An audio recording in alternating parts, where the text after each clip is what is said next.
শাহবাগী একটু ঢাকা যাচ্ছে। তোমার ভাই শাহবাগী না ভাই, শাহবাগী তো কিউট কিউট শাহবাগী। গাইস, আজকে আমরা ঢাকা যাচ্ছি। আজকে ব্লগটা শুরু করা যাক। আমরা রুমে ঢুকে মজা করতেছিলাম, যে যা পারি বলতেছিলাম। লাল বললে আমাকে যা কালো লাগে, আমার থতমা দেখতেছিলাম এন্ড ওরা খাচ্ছিল। আজকে যা চাঁদ ছিল মানে কি বলবো, মানে জোস। এই হচ্ছে তানভীর, এই হচ্ছে নির্ঝর, খাচ্ছি আমরা। মাল এভাবে তাকিয়ে আছে কেন? আমার খাওয়া শেষ, বাট ওরা সবাই এখনো খাচ্ছিল। দেন আমি একটু নিজের থতমা দেখতেছিলাম, কতই না মোটা হয়ে গেছে।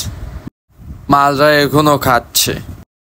খাওয়া শেষ করে সবাই আবার কেবিনে যাচ্ছিলাম, কেবিনে যেয়ে রেস্ট নিতে হবে। এসেই আমি শুয়ে পড়েছি অ্যান্ড নিজের থতমা দেখতেছিলাম যে থতমায় কতই না দাগ পড়েছে। অবশ্য ছেলে মানুষ তো। দেন রেস্ট নিতেছিলাম অ্যান্ড গান শুনতেছিলাম।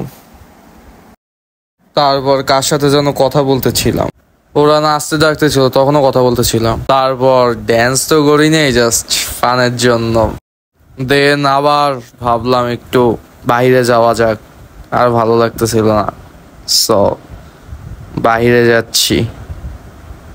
সো আমরা এখন বাইরে যাচ্ছি, ঘুরতেছিলাম, ভালোই লাগতেছিল।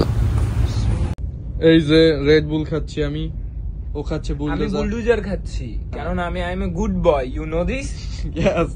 আর ও খাচ্ছে